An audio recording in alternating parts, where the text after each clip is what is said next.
finalement, aujourd'hui, dans un univers numérique, 100% connecté, etc., qu'est-ce qui reste encore comme différence entre la presse, la télé, la radio? Enfin, qu'est-ce qui fait, quand vous puisez dans vos ADN respectives, qu'à l'arrivée, on n'a pas les mêmes offres et les mêmes dispositifs? Quelle différence entre les différentes marques médias? En fait, on pourrait dire, en première approche, aucune. On fait tous du texte, du son, de la photo, de la vidéo, et c'est une véritable différence par rapport à ce qui existait il y a encore peu de temps. Mais pourtant, si on y réfléchit bien, et vous l'avez dit, on voit bien que le site du Figaro, c'est pas le site de RTL, et c'est pas le site de France Télévisions, et c'est pas le site de TF1. Il y a une vraie différence, et je pense que vous avez prononcé le mot, c'est ADN. Alors moi, je vais parler pour le Figaro, mais je ne suis pas un théoricien des médias, je suis un praticien. Nous, notre identité, notre existence, notre histoire, c'est l'écrit. On est parti de l'écrit, on est des journalistes de presse écrite. Et alors c'est vrai, on s'étend d'abord à la photo, comme tout le monde, et puis ensuite au son, et à la vidéo, et aux multimédias, aux différents supports. Mais il n'en reste pas moins que ce qui fait la singularité de l'offre Figaro, c'est quand même l'écrit. Et nous, notre site, nos offres multimédia s'organisent, s'orientent autour de l'écrit. Il y a de la photo, il y a de la vidéo, mais qui viennent illustrer ce qui fait notre ADN et puis notre spécificité, c'est qu'on a une rédaction de plus de 400 journalistes avec des correspondants à Londres, à Pékin, partout. Ce qu'on n'a pas forcément d'autres titres, et c'est là-dessus qu'on capitalise. Et puis ensuite, à partir de là, on élargit avec d'autres moyens d'expression de l'information. Mais le cœur de la marque, le cœur de notre métier à nous, Figaro, et c'est pour ça que les gens viennent vers nous, quand ils viennent vers nous, c'est l'écrit. Pourquoi est-ce que vous allez vers la vidéo et qu'est-ce qui va vous différencier des autres médias? Le premier point, pourquoi on va vers la vidéo? On va vers la vidéo pour, je dirais, une raison essentielle, c'est qu'il y a aujourd'hui des écrans qui permettent, et pour la radio c'est très important, puisque le numérique pour la radio c'est d'abord une succession d'opportunités. Il y en a une, c'est d'avoir des nouveaux récepteurs permettant de recevoir la radio. Un de mes collaborateurs a dit récemment, le smartphone est le transistor de demain.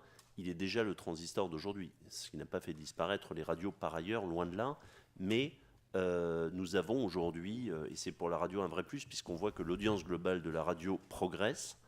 Si on regarde le trend sur les 2 dernières années, en moyenne, l'audience de radio a clairement progressé, et c'est lié, au-delà de la qualité de l'offre que proposent les différentes radios, dont les radios de RTL, c'est évidemment lié au fait qu'il y a des nouveaux récepteurs pour la radio, qui sont le smartphone, la tablette. Donc ça ramène immédiatement à le contenant faisant le contenu. Sur des smartphones et sur des tablettes, on peut recevoir des images, on peut recevoir du son bien sûr, mais on peut aussi recevoir des images. Donc à ce moment-là, c'est assez logique de permettre de donner un contenu supplémentaire qui est le contenu possible. Et j'ajouterais que dans le domaine de la tablette, et c'est ce qui a poussé RTL il y a maintenant 2 mois à retransmettre un certain nombre de ses programmes en live, donc d'avoir de l'image live, c'est que la tablette est en vérité c'est un écran de télévision, un écran à image, que ce soit de cinéma, de télévision ou aujourd'hui de radio. Donc il est très important dans cet univers-là, qui est en fort développement, mais qui est encore marginal aujourd'hui dans la consommation de la radio, mais en fort développement, il est très important dans cet univers-là d'être aussi présent par l'image. Parce que si on n'est pas présent par l'image, on prend le risque pour le compte d'être skippé. Ce qui ne veut pas dire que les gens vont se scotcher devant leur tablette. En moyenne, aujourd'hui, les gens qui écoutent ou qui regardent RTL sur leur tablette, c'est à peu près 2 heures, donc c'est beaucoup. Je ne crois pas, quelle que soit la qualité de nos réalisations, que durant 2 heures, majoritairement, ils sont scotchés devant leur tablette. Je crois qu'ils ont un usage assez classique de la radio, c'est qu'ils l'écoutent, mais ils ont aussi la possibilité de l'image. C'est une possibilité en plus. L'image, quand on fait de l'image à la radio, c'est très clair, on ne fait pas de télévision. Aujourd'hui, pourquoi c'est possible? Ça s'est fait depuis longtemps. RTL ont filmé les grosses têtes qui étaient diffusées à la télévision depuis un certain nombre d'années, et ça a été le cas d'autres radios. Mais c'est très différent. Pourquoi aujourd'hui la radio peut faire de l'image? Tout simplement pour 2 raisons. D'abord parce que le coût de la production de l'image a énormément baissé, sinon on n'en ferait pas. Donc nous n'avons pas des budgets mirifiques consacrés à ça. D'abord parce que pour l'instant, le modèle économique de ce point de vue-là n'apporte pas non plus des recettes mirifiques. Donc le coût général de l'image a baissé et le standard général de la qualité de l'image, qui est un vrai paradoxe au moment où la HD s'implante, est aujourd'hui devenu celui d'Internet, qui est beaucoup plus bas. Donc en réalité, c'est beaucoup plus acceptable aujourd'hui pour une radio, à un coût moindre, avec un standard général de l'image qui a baissé, de pouvoir faire de l'image. Donc en d'autres termes, on le fait sur des coûts qui sont des coûts extrêmement limités. Mais ça a aussi une particularité, c'est qu'aujourd'hui, très clairement, c'est ce que j'ai dit, nous ne faisons pas de la télévision. C'est-à-dire que je n'ai en aucun cas à donner comme instruction à mes animateurs ou à mes journalistes qui sont sur le plateau dans un studio radio et qui font une émission, je ne leur ai pas demandé de faire de la télévision. C'est-à-dire que je ne leur demande pas d'être face, de regarder une caméra, je ne leur demande pas de se maquiller, je ne leur demande pas de mettre une veste bien repassée, etc. Je leur demande de faire leur émission avec ce qu'est la magie, la force et la différence de la radio, telle qu'ils la font habituellement. Il se trouve juste que c'est filmé, que des images sont disponibles. Il n'est pas prévu d'ajouter des contenus multimédia qui illustreraient le propos, des images, des je sais pas quoi. Enfin, en tout cas, ça aujourd'hui, c'est pas une priorité. Ça peut venir, encore une fois, on peut faire des choses dans l'offre, mais il y a toujours un moment donné où il faut regarder les recettes. Donc pour l'instant, les recettes sont encore très limitées. Quand elles se développeront, on regardera à ce moment-là le renforcement de l'offre. On a un très gros plan d'investissement dans la vidéo. On fait des recrutements parce que, je le disais, nous, c'est pas notre métier. Donc, on a des jeunes qui viennent, qui sont des monteurs, qui sont des rushers, qui savent voicer une vidéo. Toute chose qu'un journaliste de presse écrite ne sait pas forcément faire. On forme aussi des gens pour faire ça. Avec des objectifs quantitatifs qui sont ambitieux, parce qu'il y a un an, on mettait grosso modo une quinzaine de vidéos originales par jour en ligne. On en est aujourd'hui à 50-60. L'objectif, c'est d'ici la fin de l'année, être une centaine, et puis d'aller au-delà. Donc il y a vraiment une volonté de mettre de la vidéo en ligne. Mais là encore, on ne fait pas de la télé. C'est exactement la même chose. On n'est pas là pour faire de la télé. Un sujet vidéo pour Internet, pour Le Figaro, c'est l'illustration d'une info.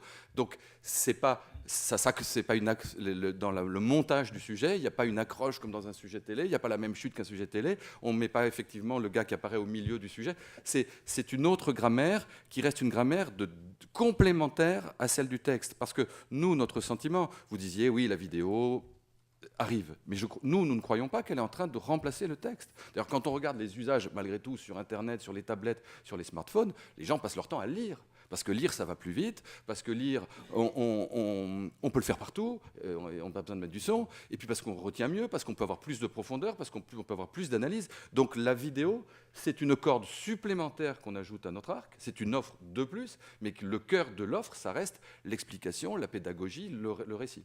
La vidéo, on est parti tout petit avec 3 personnes, et puis là on en est à 10, et l'objectif c'est d'arriver assez rapidement à une vingtaine de personnes. Il y a des gens qu'on forme, il y a des gens qu'on recrute. Il faut bien voir d'où viennent les vidéos qu'on met en ligne. Il y a des vidéos qu'on tourne nous-mêmes, on a un studio, on est en train d'en faire un deuxième, on a une prise de captation au cœur de la rédaction où les journalistes, experts de leur matière, des journalistes de presse écrite, viennent faire des commentaires à chaud. Donc il y a les vidéos qu'on réalise nous-mêmes, il y a les vidéos qu'on réalise nous-mêmes à l'extérieur. Et ça, c'est plutôt du côté du magazine, notamment les photographes, maintenant avec leurs appareils photo, font des vidéos et puis savent les monter et les mettre en scène. Et ça, on utilise beaucoup ça, plus pour le magazine que pour le quotidien. Il y a les vidéos qu'on échange avec un certain nombre de médias, notamment BFM, avec qui on a des accords d'échange de vidéos. Il y a les vidéos qu'on achète, il y a des agences. L'AFP, malheureusement, est hors de prix, mais avec Reuters, on peut travailler plus facilement. Et il y a aussi les vidéos qu'on va rattraper sur le net, un peu partout, sur les réseaux sociaux, etc. Les vidéos qu'on pirate, on ne pirate pas de vidéos. Je veux dire, on va chercher, dans le respect du droit de citation, 30 secondes de TF1 parfois, et 30 secondes, mais en même temps, on met en scène la marque TF1, il y a toujours le logo de TF1. On avait d'ailleurs proposé un accord de partenariat à BFM. En tout cas, BFM, ça, ils n'ont pas l'air d'être contre, et le vrai accord de partenariat, c'est avec BFM. Donc voilà l'ensemble des sources de la vidéo, mais je le répète, le Figaro, l'ADN, ça reste l'écrit, la pédagogie, l'explication, le récit, le reportage. Mais c'est amusant parce qu'on ne l'a pas fait exprès en disposant les chevalets, mais effectivement, on a mis d'un côté les 2 hommes de télé, de l'autre côté les 2 autres. Et tout à l'heure, pendant que Christopher vous me parliez, on voyait Régis et Bruno qui étaient un peu en train de rigoler entre eux. Quoi. Non, il faut juste dire qu'il arrive parfois, je dis juste ça comme ça, mais après je laisse la parole à mes amis, il arrive juste parfois que les radios ou les télévisions reprennent parfois des informations que par hasard ils auraient trouvées dans le Figaro ou dans Le Monde ou dans Libération. Je dis ça comme ça. Ou à RTL. Bon, très largement, ça peut arriver et on n'en fait pas Voire un à drame. l'AFP. Mais nous, d'ailleurs, on leur demande pas de payer, on leur demande juste de mettre notre Ben logo. Ils y sont pas toujours suffisamment vigilants. Bon, on va passer la parole. Régis Ravanas, directeur général adjoint de TF1 en charge des diversifications. Alors MyTF1, oui, c'est une application qui est née en 2011, en septembre 2011, et ça a été vraiment je dirais, un redéploiement de notre offre numérique. Ça représente 1,5 milliard de vidéos par an qui sont vues, donc c'est un volume colossal.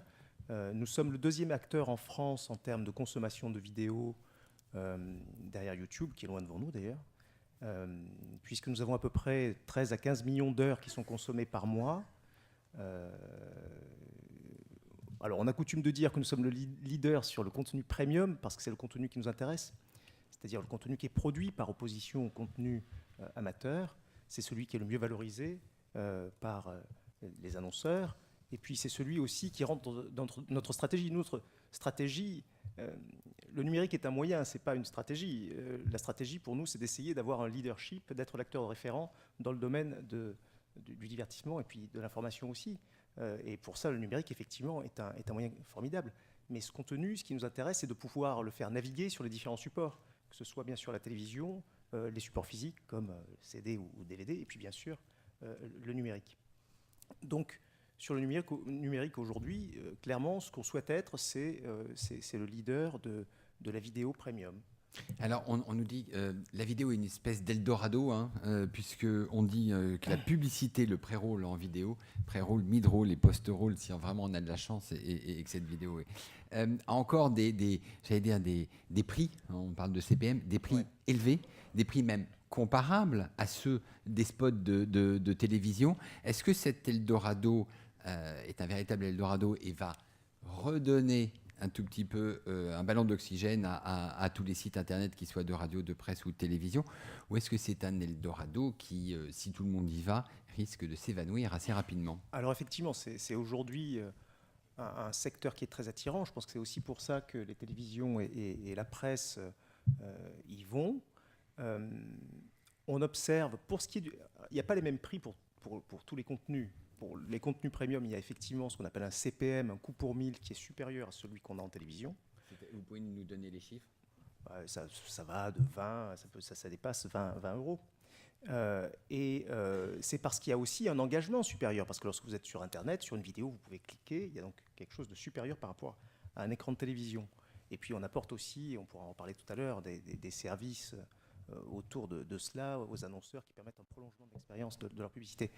Mais la réalité aujourd'hui, c'est que d'une part, c'est vrai que le volume de vidéos est un peu fini. On manque de vidéos, en fait. On manque de contenu, d'inventaire. C'est le premier point. Et le deuxième point, c'est que si on regarde ce qui s'est passé aux États-Unis, on voit qu'il y a eu quand même un rapprochement des CPM. Alors là, je parle de l'univers de la télévision, en tout cas, des CPM d'Internet avec ceux de la télévision. Ils se sont rapprochés pour être à peu près comparables. C'est ce qu'on observe. J'imagine que quand vous faites ça, ça doit ça plutôt veut vouloir dire ça, non? C'est plutôt le CPM télé qui alors, plonge, aux États-Unis, parce que ça fait si on met tout le monde sur le même comparaison marché, n'est ça pas fait des raison, inventaires gigantesques. Mais aux États-Unis, les CPM télé ont monté. Alors, on n'appelle pas ça les CPM, on appelle ça les GRP. Et les CPM Internet ont baissé. C'est ce qui s'est passé. Je ne sais pas si c'est ce qui se passera en France. Nous, on défend un discours de valeur. Donc, on essaie de défendre nos contenus premium et donc une valeur élevée. En tout cas, si on considère que la pub paiera peut-être pas tout, ce qu'avait l'air d'accréditer tout à l'heure Christopher, enfin ce qui est pas très différent dans ce que vous dites là, et Alexis Brézet tout à l'heure hochait de la tête, je crois, pour approuver. Véronique Morali, dans la table ronde précédente, expliquait le rachat de Webedia par Fimalac, fait par une verticale divertissement dans laquelle il y a à la fois des contenus, des artistes, des salles de spectacle et de la billetterie. C'est un peu la même Et logique il se trouve la que nôtre, chez d'ailleurs. vous dites, vous avez à la fois sous votre responsabilité le numérique et les diversifications. Donc est-ce que pour le dire, arriver à la question, TF1 demain va devenir un acteur important du e-commerce et ou en tout cas de l'univers des transactions, et sur quel type de transactions? Alors nous sommes aujourd'hui un acteur du e-commerce. On a un site comme Place des Tendances, qui est un site de mode, qui est un site important et référent dans Qui ce reste métier-là. limité, c'est quoi? Mais C'est 20 millions d'euros? 20 millions d'euros. 20 millions d'euros, ouais, à peu près, place de À l'échelle du groupe TF1, ça C'est petit. reste C'est petit. limité. Pour ce qui est mais la stratégie mainstream de TF1, c'est quand même d'être un acteur de référence dans le divertissement et l'information. Mais comme vous le disiez, sur les différents supports, on souhaite être puissant à la fois sur le numérique, sur la télévision naturellement, c'est notre ADN, et sur les supports physiques. C'est ce que nous faisons aujourd'hui parce que nous pensons que notre force, c'est de pouvoir justement jouer des interactions entre ces différents supports. Lorsqu'on capte un droit, nous, ce qu'on souhaite être, c'est être le meilleur véhicule pour promouvoir, pour diffuser les œuvres des producteurs, des artistes et des réalisateurs. C'est ça notre but. Si on a ça, si on est ça, eh bien on a gagné parce qu'on peut faire venir chez nous les meilleures œuvres. Donc, pour pouvoir aujourd'hui séduire ces producteurs, ces artistes, on leur offre un package complet. Lorsqu'il y a, par exemple, un spectacle comme celui de Florence Foresti, par exemple, eh bien, on propose aux producteurs à la fois une promotion de son spectacle, une diffusion sur nos antennes des spectacles, et puis la promotion et l'édition du DVD. Et vous êtes coproducteur par ailleurs du spectacle à ce moment-là ? Sur celui-là, non. Il y en a d'autres où nous le sommes. Par exemple, la pièce Il s'aime avec Palma de la Roque. Là, c'est le cas. Donc, on est vraiment dans une vision 360 des contenus, y compris numérique, naturellement, puisqu'il y a aussi ensuite l'exploitation catch-up et l'exploitation en VOD. MyTF1, ça n'est pas que du gratuit. C'est aussi MyTF1 VOD, MyTF1 News pour ce qui est de l'information, et MyTF1 VOD pour ce qui est des contenus payants à la demande. Vous pourriez envisager des Écoutez, nous, on a diversifications. des expériences de e-commerce aujourd'hui qui sont plutôt fructueuses. Maintenant, clairement, ce n'est pas le cœur de notre métier. Le cœur de notre métier, encore une fois, c'est celui que je viens de vous décrire, celui du divertissement et de l'information. On va passer la parole à Bruno Patino qui dirige à la fois les programmes du groupe France Télévisions et puis toujours les développements numériques du groupe. Quelle est l'ambition et quelles sont les contraintes de France Télévisions ? Pour vous répondre, mais en prenant peut-être un peu la question que vous posiez tout à l'heure sur est-ce qu'on fait tous le même métier maintenant, je pense que la convergence des langages, c'est pas la standardisation des expériences, quoi. C'est-à-dire qu'on est tous petit à petit. Moi, je reprends un peu ce que Régis a dit, mais Alexis et Christopher aussi. Pour reprendre le terme de Louis Van Prodige tout à l'heure, on fournit tous des expériences. Aujourd'hui, une expérience utilisateur, moi, je le vois toujours comme étant la résultante de trois composantes, qui sont le contenu d'une part, le contexte et l'écran d'utilisation d'autre part, et l'interface d'utilisation. Et donc c'est vrai, on va à peu près tous sur tous les écrans, les mêmes écrans. Nous avons comme vocation d'aller aujourd'hui, il y a 6,3 écrans, je crois, en moyenne par foyer en France. On a vocation à être sur ces 6,3 écrans, mais comme tous mes voisins autour de cette table-là, qui viendront évidemment sur l'écran du téléviseur qui jusqu'ici nous était réservé à Régis et moi. Et donc on va tous se retrouver sur les mêmes écrans. On se retrouve, suivant nos stratégies, dans les mêmes interfaces, qu'elles soient les nôtres, qu'elles soient organisées par les réseaux sociaux, genre Facebook ou autres, ou qu'elles soient plus universelles. Et malgré tout, on continue à faire un métier qui a une gestion du contenu, ou plus exactement qui met en scène un contenu qui est extrêmement différent à chaque fois. Et pour avoir, comme d'autres ici, pour être passé à la fois en radio et en presse écrite, malgré tout, la façon qu'on a tous d'informer, de divertir ou de cultiver nos lecteurs, auditeurs ou téléspectateurs a quelque chose, je reprends le terme d'ADN, qui est très différent. Et donc au total, tout ça fond, même s'il y a les mêmes langages, sur des plateformes similaires ou dans un univers comparable, les expériences peuvent être très différentes. Il n'en reste pas moins que la logique qui est la nôtre, c'est, parce qu'on est un service public, de promouvoir une universalité de possibilités. C'est-à-dire que, on l'a souvent répété, pour nous, être un service public, c'est être au service du public, donc au service des usages du public. Et donc, on comprendrait mal qu'étant financé par tous, la façon dont vous pouvez recevoir France Télévisions dépend de vos choix technologiques. Est-ce que vous utilisez tel ou tel smartphone, vous pouvez avoir accès à France Télé ou vous ne pouvez pas, et dépendent de vos choix, j'allais dire, d'utilisation. Sur l'aspect être présent partout et hyper-distribution, la limite à ça, c'est pas qu'à un moment, finalement, le service public, en apportant ses contenus à des industriels qui travaillent sur des normes fermées, finalement, permettent créer de la valeur au profit de cet industriel, encore une fois, au risque en plus d'être obligé de multiplier les environnements et donc les déclinaisons et les adaptations et tout ça, quoi. Alors, c'est une excellente question. La première chose, c'est que il est évident que philosophiquement, on préfère les systèmes ouverts aux systèmes fermés. Et on l'a toujours affirmé, on l'a toujours réaffirmé. Donc, d'une certaine façon, l'interopérabilité, les systèmes ouverts, c'est quelque chose qui a notre préférence. Maintenant, je pense par ailleurs, personnellement, qu'au bout du bout, les systèmes ouverts finissent toujours par l'emporter sur les systèmes fermés, même si aujourd'hui, des systèmes semi-fermés ou fermés semblent assez dominants ou très dominants. Il n'en reste pas moins que, encore une fois, c'est une question qui se pose, j'allais dire, au sens politique noble du terme, c'est-à-dire que la question me semblerait... si on privilégiait les systèmes fermés aux systèmes ouverts, on serait à rebours de ce qu'est un service public.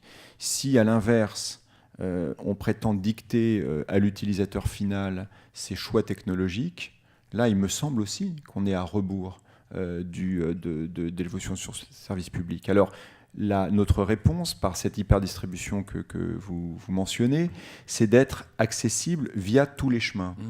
Et donc, si on prend, par exemple, Plus, c'est-à-dire le service de télévision de rattrapage, il est vrai que notre pari, c'est si à un moment donné, vous avez un foyer qui reçoit la télé sur ADSL, mais que en même temps la box ADSL a évidemment une connexion Wi-Fi, que le téléviseur est connecté, que par ailleurs il y a une Xbox qui est connectée au téléviseur, etc., etc. La réalité, pour nous, c'est que vous puissiez trouver Plus de toutes les façons possibles. En OTT, aussi bien que sur votre boîte ADSL, aussi bien que directement en allant chercher le signal Wi-Fi, etc., etc.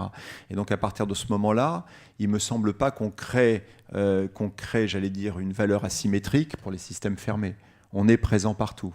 Est-ce que le fait d'avoir de la vidéo, le fait de monter des petites vidéos qui buzzent comme ça et qui partent sur tous les réseaux sociaux, est-ce que ça ne va pas influencer les nouvelles écritures télévisées, radiophoniques et de la presse ?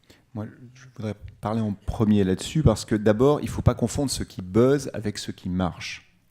Et je pense que ça, c'est très important parce que ce qui buzz, effectivement, c'est raccord. En général, on le retrouve. Hein. Bien sûr, avec ce que vous dites. Mais quand moi, je regarde, par exemple, les scores en catch-up de Cache Investigation, quand je regarde les scores en catch-up, donc le magazine d'enquête de France Télévisions, quand je regarde les scores en catch-up de programmes qualitatifs, qu'ils aillent dans l'information ou dans d'autres domaines, ou même les scores de fiction, je remarque une chose, c'est que en termes d'appétence du public, on est comme partout dans un univers social entre l'écume et l'immédiat qui buzz, et c'est important. Je ne veux pas être celui qui dit ça n'a aucune importance. Évidemment, ça fait un écho social et ça fait l'écho de la conversation, pardonnez-moi, mais il n'en reste pas moins que sur ces écrans-là ne fonctionne pas que ce qui buzz.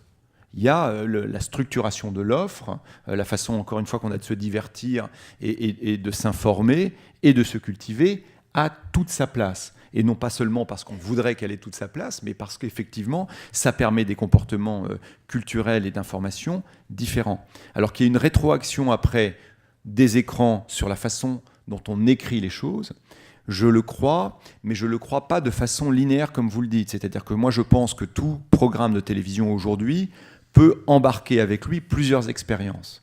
C'est-à-dire que jusqu'à présent, on ne regardait la télévision que d'une seule façon.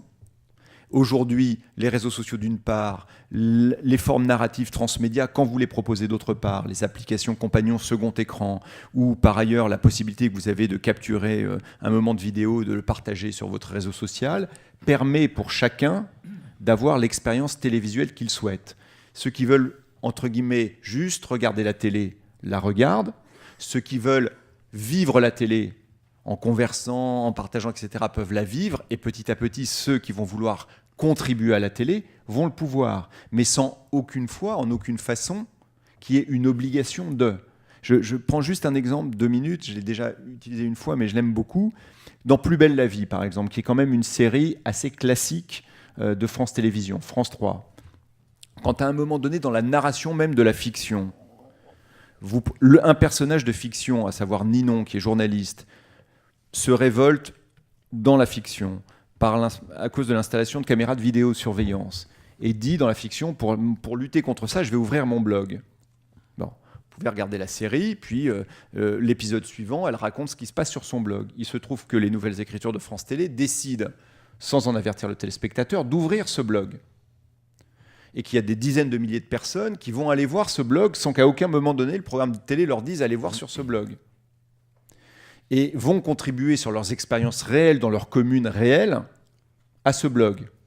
Et que le personnage de fiction, quelques épisodes plus tard, va évoquer les contributions réelles de téléspectateurs réels à l'intérieur même d'une fiction. Et encore une fois, ce qui nous intéressait là, c'est de ne pas rendre obligatoire cette expérience-là. C'est de la proposer. C'est-à-dire ceux qui veulent juste regarder le feuilleton sans du tout y contribuer à aucun moment et d'aller sur un blog ou aller sur un site écran, très bien, parfait, ils continuent. Ceux qui veulent une expérience un peu augmentée en télévision peuvent le vivre à ce moment-là. Et donc, si vous voulez, ma conviction, c'est oui, ça rétroagit, pour répondre vite sur les contenus, mais pas uniquement sur la petite vidéo qui buzz. C'est qu'on est, pour chaque programme de télévision, de plus en plus enclin à proposer plusieurs expériences possibles. Alexis ? Ouais. Moi, je crois que la question que vous posez, la tentation du buzz pour le buzz ou du clic pour le clic, c'est une vraie question qui se pose à nous tous les jours en conf, etc. C'est pas nouveau. Ça a toujours été comme ça dans tous les journaux. Tous les journaux se sont toujours demandé, même au temps où il n'y avait que le papier, est-ce qu'on met en une le conflit au Proche-Orient ou je sais pas quoi, ou le fait divers de la femme coupée en morceaux. C'est pas nouveau. Est-ce qu'on met au centre du journal une double page d'infographie scientifique ou bien est-ce qu'on met une fille à poil ? C'est une vieille histoire. Au Figaro ? Non, alors, c'est une question, je vous rassure, à laquelle nous avons répondu depuis longtemps. Et je vais essayer de vous expliquer pourquoi. Mais ce sont donc ces questions-là, l'affaire du buzz, l'affaire du clic, ça n'est jamais que la déclinaison dans l'univers numérique de vieilles questions que se posent tous les journalistes de la Terre depuis toujours. Et donc c'est vrai aujourd'hui que quand on fait une vidéo de Nabila, ou quand on fait une vidéo de je sais pas quoi, de Booba et La Fouine, ou on fait du clic, c'est évident. Et d'ailleurs de mémoire d'ailleurs, c'est le Figaro qui a fait sortir la oui, vidéo de Nabila. La vidéo de Nabila, non mais quoi, c'est voilà. effectivement nous qui... Allô mais quoi, pardon. Je suis pas encore tout à fait. Mais c'est vrai que c'est le Figaro qui l'a sorti, ça fait un énorme buzz, etc. Donc ça veut dire qu'il faut pas se l'interdire et qu'il faut en faire, etc. Bon. Seulement, si nous, Figaro, on faisait que ça, et si ça devenait même une part prépondérante de notre offre, on est mort, on n'est plus le Figaro. Et donc, ce qui fait la dignité et la singularité du site Figaro, c'est qu'on parle de politique étrangère, c'est qu'on parle d'économie, c'est qu'on parle de politique, c'est qu'on parle de science, et puis aussi, on ne s'interdit pas de parler de people et de machin comme ça. Mais c'est une question de dosage, et c'est une question de respecter ce qu'on a. J'ai regardé ce matin sur le site du .fr, les articles qui ont fait les meilleures audiences. Il y a quoi ? Il y a d'abord l'histoire du gars de la Manif pour tous qu'on a mis en prison. Première grosse audience, sujet noble, polémique, mais sujet d'information noble. Après, il y a un sujet qu'on a sorti dans le Figaro Papier et qu'on a mis en ligne ce matin sur l'hôpital Foch, un scoop, une histoire de combine financière. Donc là, c'est de l'information pure, c'est de l'information trouvée par un journaliste du Figaro. Donc là, on est au cœur de la vocation de la presse écrite. Et la troisième, c'est Johnny qui dit Booba, je ne sais pas trop qui c'est. Bon, mais donc vous voyez, il n'y a pas que Booba et Nabila qui font du clic. En tout cas, sur le site du Figaro et sur les grands sites d'information, et Le Monde, etc., l'information noble, entre guillemets, fait du clic, fait de l'audience. Je remarque, et j'en ai fini, que les plus grands sites d'information, c'est le Figaro et Le Monde, qui ne sont pas les plus people et les plus trash. Christopher ? Je vais aller un peu dans le sens de ce que dit Alexis, mais quand on regarde le sondage habituel une fois par an de la Croix, on voit que les Français, malgré une plus ou moins défiance vis-à-vis de l'info, vis-à-vis des médias, le média auquel ils font plus confiance en termes d'information, c'est la radio. Parce qu'il y a un rapport avec la radio qui est un rapport de fidélité. L'auditeur de la radio, c'est aussi vrai sur la presse écrite, le monde de la télévision est plutôt le monde du zapping. Quand il est rare de dire que quelqu'un va vous dire, je sais pas, je vais volontairement citer une chaîne qui n'est pas ici, Énergie 12 est ma chaîne préférée, ou une autre, à la limite. Et quand il vous dira CRT, la plupart du temps c'est une déclaration, mais c'est pas toujours vrai, il ne la regarde pas. En radio, les gens ont véritablement des fidélités très fortes. Ils écoutent une ou deux radios. Ce n'est pas le monde du zapping. Donc à partir de là, nous nourrissons dans le temps, et ce sondage de la Croix n'en est qu'un exemple, nous nourrissons réellement ce qui nous intéresse. Ce n'est pas la surface, c'est la profondeur. C'est garder dans la durée une relation de confiance avec tous ceux qui nous écoutent tous les jours et qui sont des millions. Et pour ça, on ne peut pas se permettre de ne s'intéresser qu'au buzz. Le buzz, on le prend, il arrive, on l'exploite parfois comme tout le monde, mais franchement, ce n'est pas le cœur de notre activité, ce n'est pas le cœur de notre intérêt. Régis, Oui, la question que tu posais, c'est est-ce que... ça rétroagit.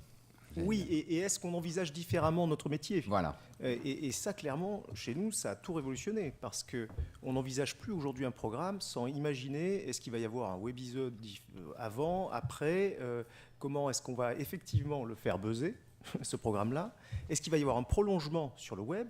On a aujourd'hui une application qui s'appelle Connect, MyTF1 News Connect. Ça permet, lorsque vous regardez votre journal, d'avoir en temps réel un enrichissement de l'information qui est donnée. Pendant 30 minutes, ce n'est pas forcément facile de livrer toute la quintessence d'un sujet. On peut approfondir avec de l'infographie, avec du texte. On va vers le texte. On va aussi vers des expériences de télévision multimédia différentes. Il y avait samedi soir l'anniversaire de Johnny Hallyday, ça a été une grosse audience sur TF1. Parallèlement, on a créé un événement à la suite de ça, qui était un concert privé, qui était réservé certes à 1000 personnes au Théâtre de Paris, mais au monde entier pour la première fois sur Internet, parce que c'était pour le coup pas seulement qu'en France. Et on se retrouve avec des audiences qui sont quand même conséquentes, parce qu'il y a 300 000 personnes qui sont venues regarder en live. Et en deuxième partie, En live. c'est tard, non ? C'était à 1h du matin. En live, qui regardent 1h, oui. 300 000 flux live 300 000 flux live, et ensuite, il y a toute la catch-up, et qui fera plus d'1 million de visionnages, de vidéos vues. Donc on voit bien qu'il y a quelque chose de très nouveau qui se passe dans la façon d'envisager notre métier, de promouvoir des contenus. C'est plus tout à fait les mêmes métiers. Voilà. Ça, c'est quelque chose d'assez nouveau chez nous, et qui fait que l'entreprise, d'ailleurs, doit s'organiser différemment pour pouvoir faire en sorte que les différentes parties de cette entreprise puissent gérer le contenu de manière 360. J'ai une petite question pour Bruno et Régis sur les stratégies de branding ou de marque, pour parler en français, avec d'un côté effectivement TF1 et son prolongement MyTF1, et donc je dirais, une marque unique affirmée très fortement, et du côté de France Télévisions, la montée en puissance à la fois d'applications programmes plutôt à côté de l'application groupe, et puis des sites transverses, Culture Box qui a été lancé ou relancé hier, France Télévisions Info, etc. Donc avantages et inconvénients des deux formules, à votre avis ? Les deux formules ont leurs avantages et leurs inconvénients, mais je ne pense pas qu'elles s'excluent l'une l'autre. Nous, on va avoir si vous voulez, on va avoir une décision. Enfin, on a déjà pris une décision de transversalité assez forte ou d'horizontalité assez forte dans l'univers de la télévision connectée, parce qu'il y a une voie d'accès et un chemin d'accès pour le moment, même si évidemment ça n'empêche pas le développement de modes applicatifs.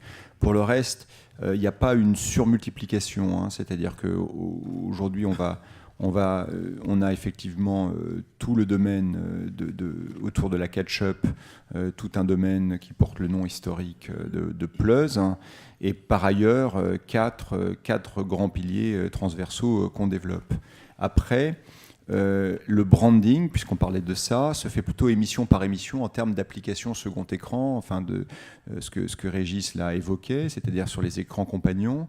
On le fait plutôt de façon adaptée à chaque programme. Donc on développe à l'intérieur de France Télévisions une sorte de modèle qu'on adapte ensuite à chaque émission. Et donc, effectivement, pour l'écran compagnon, deuxième écran, etc., on le promeut autour de chaque événement récurrent plutôt qu'on ne le promeut sur une seule et simple marque. Mais encore une fois, quand vous regardez les définitions techniques, ce que ça peut faire, etc., ou les environnements, et donc la nature même de l'interface, elle est assez similaire.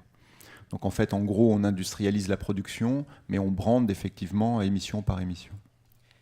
Cette question de marque est vraiment intéressante. On a pas mal tâtonné chez nous avec beaucoup de marques qu'on a rassemblées finalement sous MyTF1. Enfin, on a vraiment 2 marques. On a MyTF1 et puis une marque Watt qui adresse un public particulier.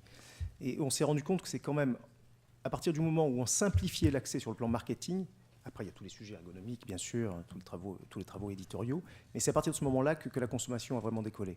Mais là où je rejoins vraiment Bruno, c'est qu'une consommation verticale de marque, si je puis dire, avec...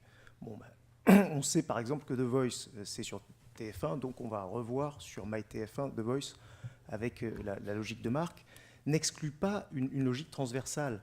Et je trouve d'ailleurs que le marché des télévisions aurait intérêt sans doute à avoir une application du type Hulu, qui est une application vraiment transversale et qui va au-delà des chaînes d'un même groupe, qui permettre... Vous proposez concrètement à votre voisin ?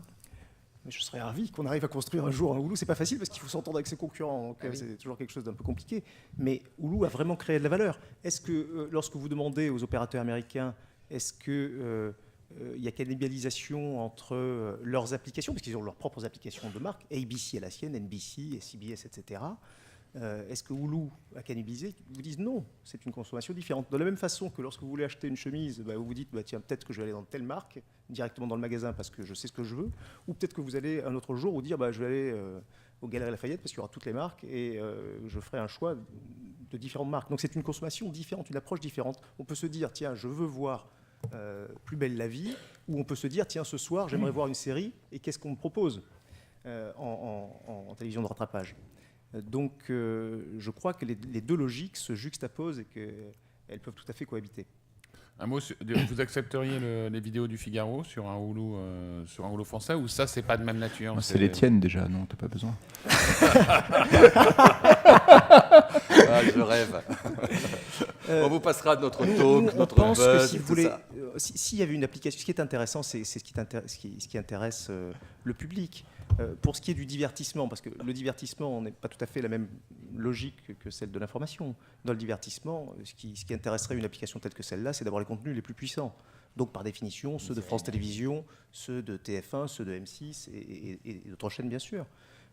S'il y avait une application d'information, à ma connaissance, en vidéo, ça n'existe pas, mais pourquoi pas. Là, bien sûr que là, il y aurait une logique sans doute avec les contenus d'RTL ou du Figaro.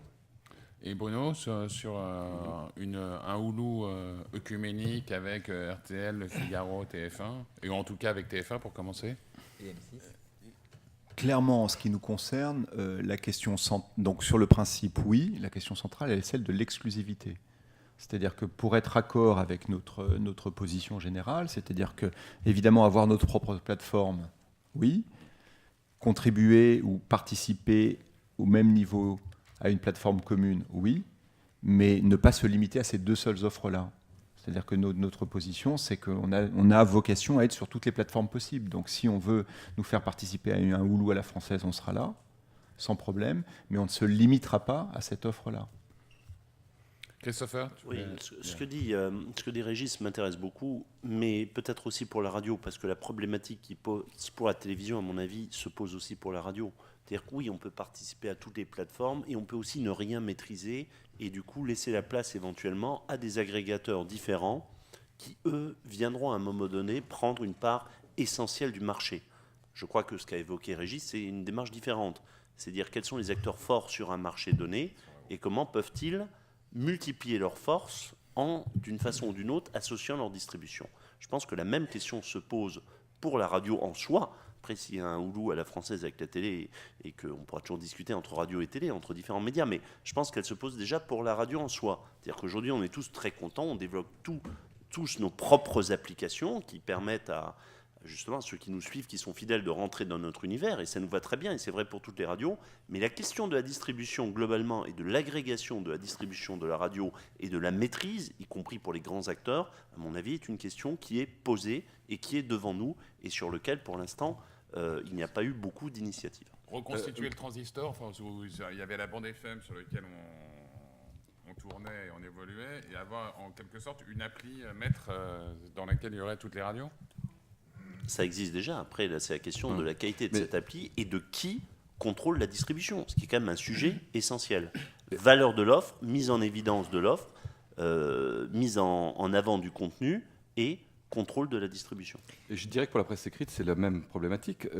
Il existe déjà le kiosque, e-presse, qui sont des sites mutualisés par différents titres de presse pour proposer les différents titres sur tablette ou sur smartphone. Ce dont on parle est assez différent quand même, parce que c'est une délinéarisation des contenus. Oui, On sort de la marque. Mais l'idée, c'était de travailler ensemble, en tout cas avec différents partenaires du même métier. Dans la presse, ça existe. Nous, au Figaro, on a fait le choix de se dire il faut le plus possible qu'on soit présent sur ces offres collectives, parce que de la même façon qu'un kiosque attire plus de monde s'il y a tous les titres, il faut que tout le monde y soit. D'autres ont fait un choix différent. Le monde n'est pas exactement sur cette stratégie. J'ajouterais que, toujours dans ces collaborations croisées, en matière de commercialisation de la publicité sur Internet, les fameux ad exchange qui permettent de commercialiser l'inventaire, enfin le fonds d'inventaire des sites Internet, il y a une grande opération dont TF1 est partie prenante avec le Figaro et d'ailleurs bien d'autres. Donc ça veut dire aussi qu'il y a des rapprochements qui, au cas par cas, peuvent se faire entre différents médias et même entre télé et presse écrite. Mais là, c'est bien la démarche que Régis évoquait à travers un Hulu français. L'ad exchange qui vient d'être évoqué, il y en a un autre dans lequel nous participons avec le groupe M6 et d'autres titres de presse dans le monde. Oui, mais ça c'est tout à fait différent. C'est pas la même chose que de participer à un ad exchange extérieur en apportant son inventaire. Là c'est différent. On est bien d'accord. On prend bien, nous sommes tous actionnaires et nous sommes quelque part, nous contrôlons. Ben voilà, ce qui est quand même le sujet essentiel.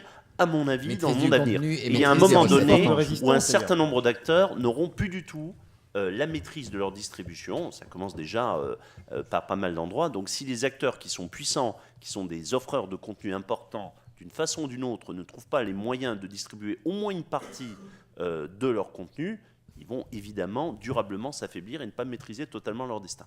Merci Bruno Patino. Une dernière remarque et puis parce que je voulais juste on respecte le timing. Pour qu'il n'y ait pas d'ambiguïté à ce que dit Christopher Baldelli, parce que c'est très important, la notion de contrôle. C'est-à-dire que vous pouvez avoir une politique d'hyperdistribution, mais d'hyperdistribution contrôlée. Et donc, parce que pour moi, c'est très important de dire ça, pour pas qu'il y ait d'ambiguïté. Quand nous décidons d'aller sur le plus de plateformes possible, c'est à nos conditions. Donc, on a 3 conditions qui sont à la fois la possibilité de commercialisation, la possibilité de contextualisation et évidemment le respect absolu du droit d'auteur est un certain nombre de conditions annexes. Si elles ne sont pas remplies, on n'y va pas. Donc, très clairement, quand certaines grandes plateformes internationales ne remplissent pas ces conditions, on n'y va pas. Et donc là, encore une fois, il ne faut pas qu'il y ait d'ambiguïté entre une position stratégique qui défendrait une politique d'exclusivité et une position qui est de hyper-distribuer, mais encore une fois, sous condition. Et là, paradoxalement, je rejoins vraiment Christopher Baldelli, c'est-à-dire que le contrôle, c'est-à-dire les conditions dans lesquelles ça se fait, est une condition absolument dirimante. Oui, alors si tu permets, je vais un tout petit peu approfondir. J'entends bien ce que tu dis, mais il y a un moment donné où la puissance des distributeurs peut-être telle que si même tu poses tes conditions, ils ne les acceptent pas et à ce moment-là, tu n'as plus que le choix entre revenir sur ces conditions, y être ou pas. Et s'il est majeur en termes d'audience, en termes de distribution, c'est une vraie difficulté. Donc, celui auquel tu penses, on n'y est pas. Pardon ? Celui auquel tu penses, on n'y est pas. Oui, mais ensuite, ça dépendra de la place qu'il va continuer à prendre. Enfin, c'est vraiment, moi, je l'ai vécu dans une autre vie quand je m'occupais. Oui, non, mais j'entends bien ce que tu dis, et c'est vrai que c'est la question qu'on se pose tous, c'est que la presse s'est posée, j'y vais pas sur tel ou tel distributeur. Moi, je l'ai vécu dans une autre vie où je m'occupais, entre autres, de la distribution des chaînes et des contenus du groupe M6, face à un très gros opérateur que je ne nommerai pas. Quand on a discuté la première fois de replay, il m'a dit, il n'est pas question de faire un replay de M6, je vais prendre tous vos contenus et les dispatcher sur mon offre de replay. Et on lui a dit, dans ces conditions-là, il n'y aura pas de négociation. Mais un autre acteur important était passé avant et avait accepté ces conditions.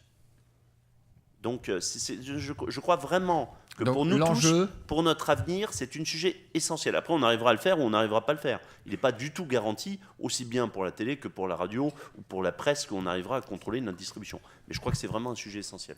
Merci beaucoup. Merci.